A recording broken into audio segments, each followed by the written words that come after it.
Servus Leute, heute möchte ich euch auf eine Tour durchs Karwendeltal mitnehmen.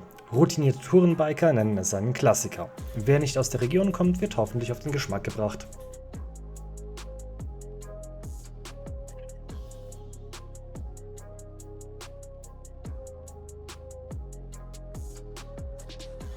Wir starten in Mittenwald am Bahnhof. Gut, der Zug ist nicht die spannendste Aussicht, aber wir blicken direkt beim Losfahren auf die westliche Karwendelspitze und die nördliche Linderspitze, beide knapp 2400 Meter über dem Meeresspiegel.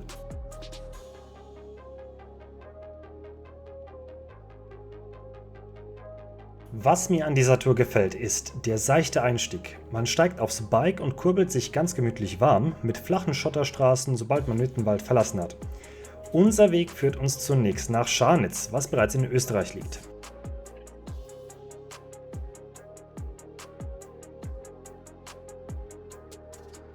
Und zu meiner Rechten seht ihr die Isar. Ja, dieser kleine flache Bach ist tatsächlich die Isar. Wir sind hier nur wenige Kilometer von ihrer Quelle entfernt.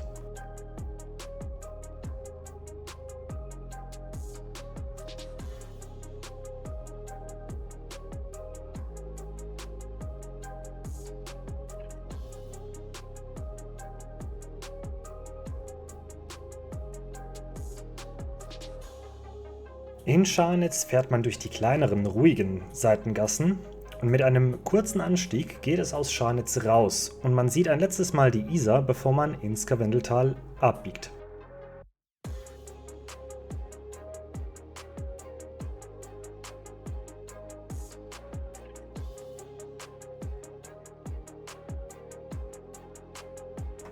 Allmählich kommt man aus dem Wald raus und genießt das Panorama, wobei sich dieses auf den Blick nach oben beschränkt. Ganz nach dem Motto: Okay, ich habe noch eine Menge Arbeit vor mir. Und weder Bilder noch Video schaffen es auch nur annähernd zu vermitteln, wie es ist, hier zu biken. Man schaut einfach die ganze Zeit nach oben, nach links und rechts, sieht diese Gipfel und will eigentlich direkt dort drauf. Also, die Isar haben wir hinter uns gelassen. Es gibt hier aber noch zahlreiche Bäche, die zunächst in diesem Bach rechts münden und später in der Isar. Und genau dieser Bach heißt Karwendelbach. Wow, sehr originell. Das ist nicht auf meinem Mist gewachsen, der heißt wirklich so. Und diesem Bach folgen wir flussaufwärts fast bis zum Karwendelhaus.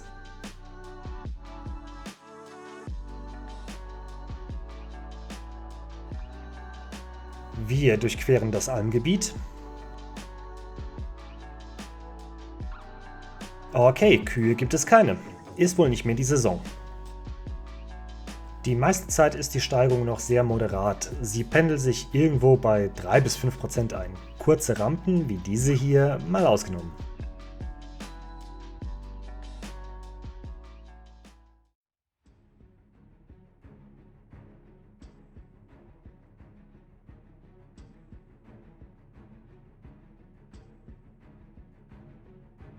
Und so vergeht die Zeit. Die Fahrt durchs Karwendeltal zieht sich eine Weile. Es wird nun langsam steiler, aber weiterhin moderat. Der richtige Anstieg steht uns noch bevor.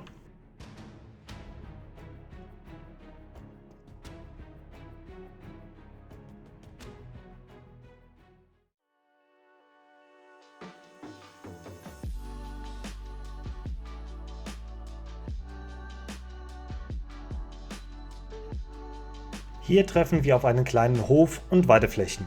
Aber auch hier keine Kühe zu sehen. Offensichtlich ist die Almsaison tatsächlich zu Ende. Und was lernen wir daraus? Kühe haben im September keine Saison.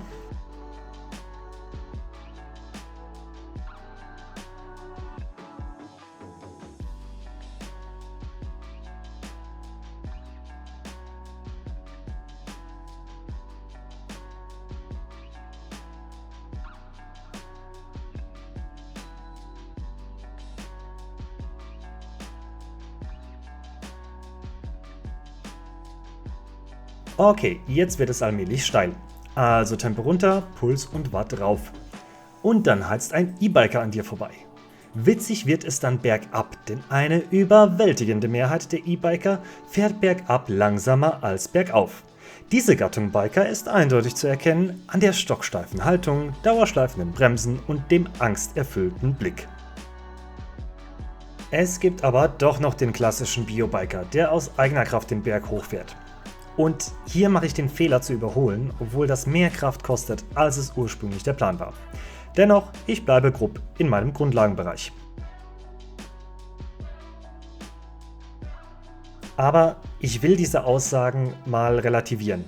Ich will nicht behaupten, dass E-Biker allesamt Lappen sind und Biobiker Technikgötter auf zwei Rädern. Aber ich finde es sehr fragwürdig, sich ein motorisiertes Fahrrad zu kaufen, zu mieten, sich vom Motor den Berg hochfahren zu lassen und anschließend kaum in der Lage zu sein, den Berg eigenständig runterzurollen.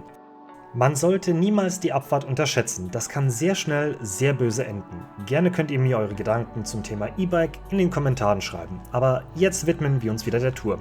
Ich befinde mich nun auf knapp 1500 Metern und man kann hier eine herrliche Aussicht auf das genießen, was man bisher geleistet hat. Etwas weiter oben begegnete ich diesem jungen Mann, mein persönliches Highlight des Tages. Servus, hallo. Ohne Schummeln. Ohne Schummeln, ja. Sehr gut. Ja, das Thema E-Bike. Es scheint Fluch und Segen zugleich zu sein. Ich habe mich noch eine Weile mit dem Mann unterhalten, bevor ich weiterfuhr, aber Respekt vor der Entscheidung, lieber zu schieben, als mit Motor hochzufahren. Ich bin nun auf 1660 Meter und es wird Zeit für die nächste Fotosession, denn von dieser Ecke aus hat man wieder freie Sicht ins Tal. Man steht jetzt also knapp 100 Meter unter dem Karwendelhaus, nicht unterhalb des Gipfels, denn die Wanderwege führen noch deutlich höher bis auf 2750 Meter. Und dieses "Okay, ich habe noch viel Arbeit vor mir" Gefühl, das man vor einer Stunde hatte, wandelt sich nun in ein "Nice, das habe ich schon alles geschafft" Gefühl. Davon abgesehen ist die Aussicht hier malerisch. Ein Weg, der sich durchs grüne Tal schlängelt, eingeschlossen von massivem Fels. Gut, wir sehen nun die letzten Höhenmeter zum Karwendelhaus. Eine Kreuzung zwingt uns die Entscheidung auf, zur Wirtschaft oder weiterfahren.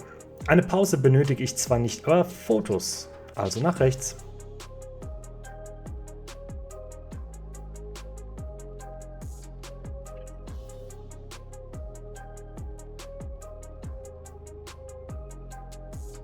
Ich bin da. Das Karwendelhaus ist ein echter Hotspot in der Gegend. Das Gasthaus liegt auf 1765 Metern, bietet Betten an und dient als Startpunkt für alpine Wandertouren oder als Zwischenstopp für Mountainbike-Touren wie diese. E-Bike-Ladestation und Reparaturmöglichkeiten werden angeboten.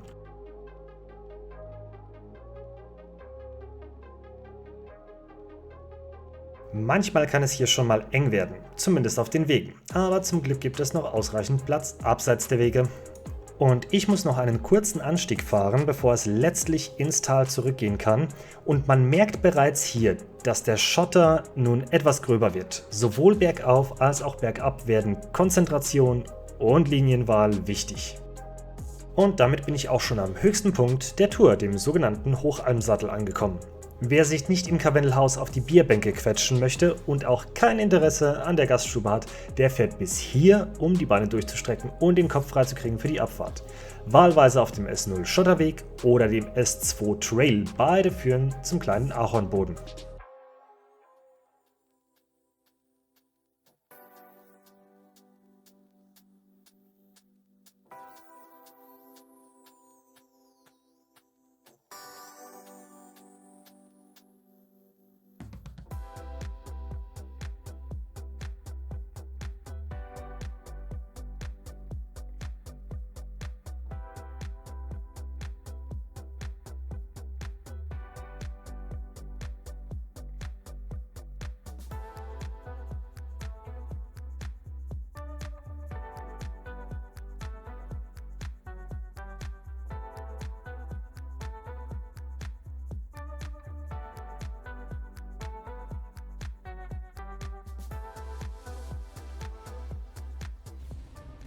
Tja, die Abfahrt zum kleinen Ahornboden habe ich dann versäumt aufzunehmen. Stellt euch einfach eine kurvige Abfahrt mit grobem Schotter vor. Aber der Weg ins Tal zieht sich noch einige Kilometer.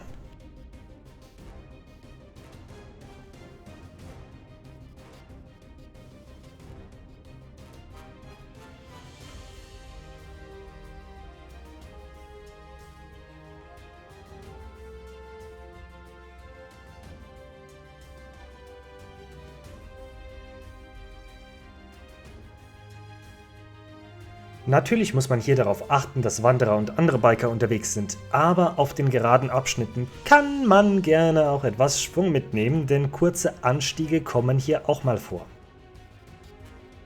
Und wieder folgen wir einem Bach, der sich mühsam seinen Weg durchs Geröll bahnt. Dies ist der Johannesbach, der in den Rissbach mündet, welcher dann wiederum zur Isar fließt.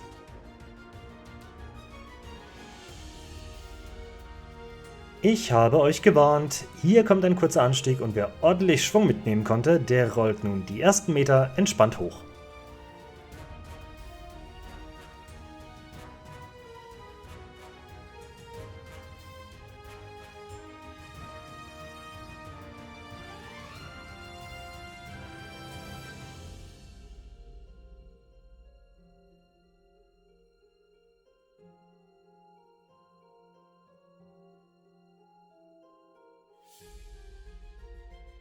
Eine Bitte hätte ich an alle, so bitte nicht. Wenn ihr im Rucksack kramt oder eine Panne habt, geht bitte an den Rand des Weges. Die haben mich zwar rechtzeitig bemerkt und haben Platz gemacht, aber sowas ist nicht sehr clever und unnötig.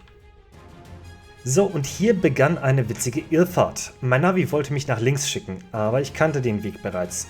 Und er endet in einer Schiebepassage, auf die ich an diesem Tag keine Lust hatte. Also weiter bis zu dieser Kreuzung hier.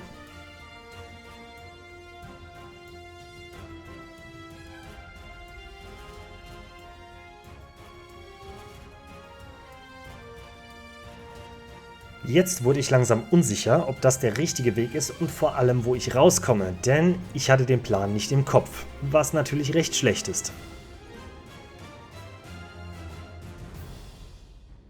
Also Navi prüfen und umkehren. Es muss doch eine Möglichkeit geben, der geplanten Route zu folgen. Und es galt die Frage zu klären, West- oder Ostseite des Johannesbachs. Verdammt, hätte ich mir die Route doch bloß gemerkt.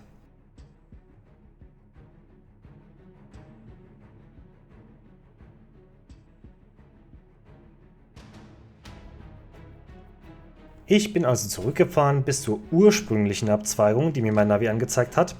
Die hat sich allerdings als schmaler und steiler Wanderweg erwiesen. Also wird die Karte nochmals studiert. Und nochmal. Und nochmal.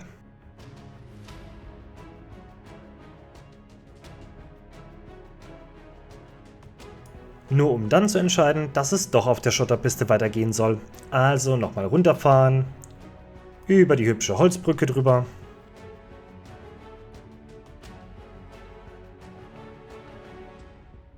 Ja, es ist hier teilweise noch nass, aber das stört einen echten Mountainbiker ja nicht. Zumal ich jetzt schon ganz genau weiß, Vorsicht, Spoiler-Alarm, es wird noch nasser.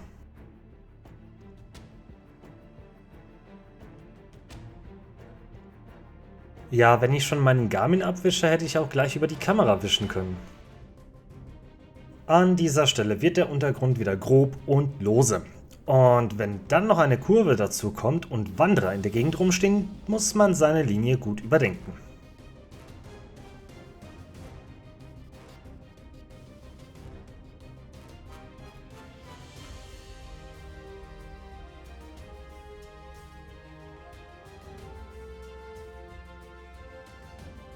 Und wie man sieht, fahren auch andere Biker vorsichtig und wählen die griffigste Linie.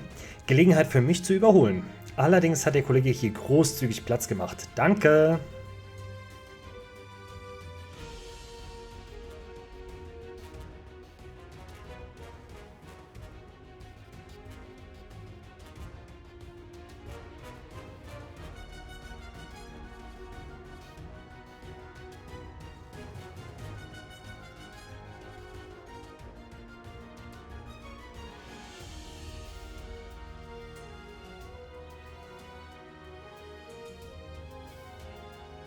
Und ich folge dem Weg zu einem Parkplatz an der Ristal-Landstraße. Das ist eine asphaltierte Straße Richtung Hinterriss. Eigentlich meide ich so etwas, aber wenn ich vor der Wahl stehe, asphaltierte Straße oder Schiebepassage, na, dann entscheide ich mich eher für den Asphalt.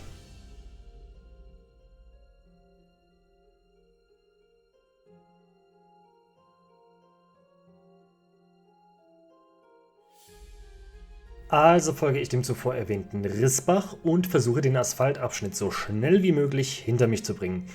Bei Hinterriss kann man dann wieder von der Straße runterfahren.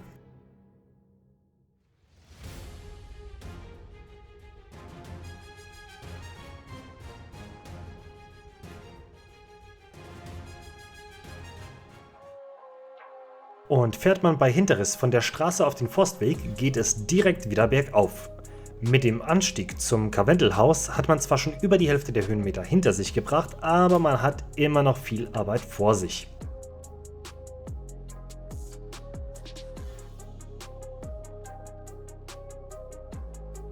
Außerdem kann es hier auch schon mal recht steil werden, was dann ordentlich Kraft kostet.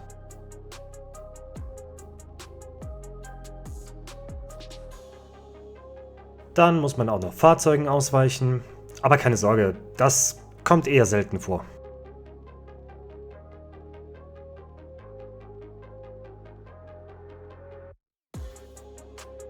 Hier gab es wohl einen Erdrutsch, jede Menge rumliegendes Holz und Steine, außerdem sieht die Felswand irgendwie zerfurcht aus. Es wirkt, als wäre ein Stück rausgebrochen.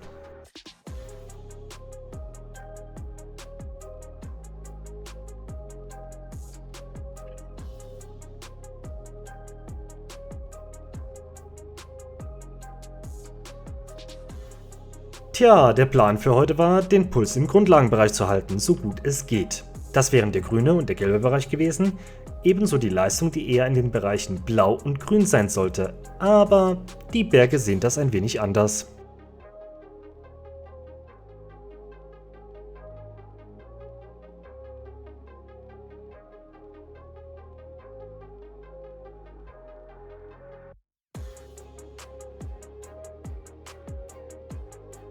Aber jeder Berg ist irgendwann zu Ende.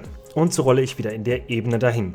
Hier am Fermersbach ist wieder eine Fotosession angesagt.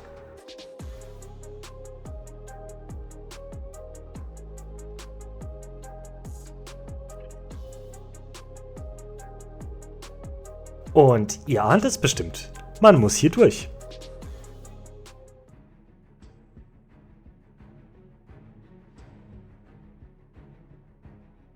Der Weg hier ist etwas fies, denn es befinden sich wieder gröbere Steine, besonders im Bereich der Kurve. Weit außen anfahren ist hier immer eine gute Idee, danach muss man aber immer noch seine Linie finden und auf Gegenverkehr achten. Wobei ich echt erstaunt war, hier jemanden anzutreffen. Diese Wege sind deutlich ruhiger, als es am Karwendelhaus der Fall war.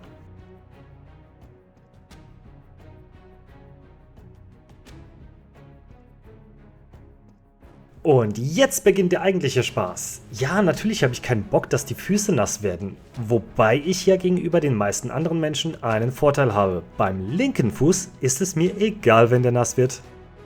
Komplett trocken habe ich es dann doch nicht geschafft und ich kann euch sagen, das Bergwasser ist echt frisch. Auf der anderen Seite angekommen, geht es direkt wieder bergauf. Das wird nun der letzte Anstieg für heute sein.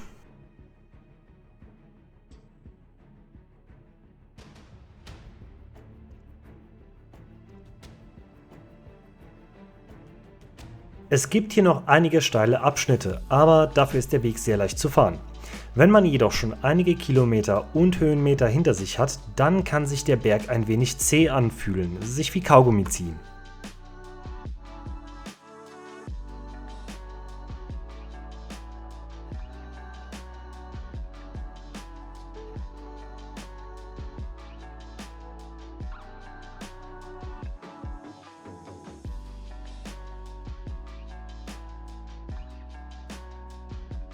Dieses einladende Plätzchen ist die Vereiner Alm, eine einfache Hütte mitten im Karwendel. Auf 1400 Metern könnt ihr hier Brotzeit und kalte Getränke genießen oder in der Grinner Kofler Hütte übernachten. Doch ich habe nur noch eine Abfahrt vor mir, also vorwärts! Und auch diese Abfahrt hat keinerlei technischen Anspruch, somit eine reine Genusstour, die allerdings eine gewisse Grundkondition erfordert.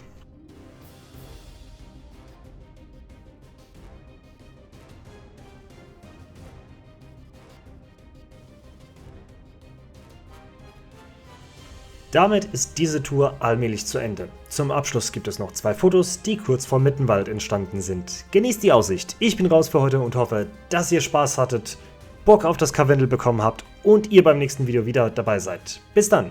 Ciao.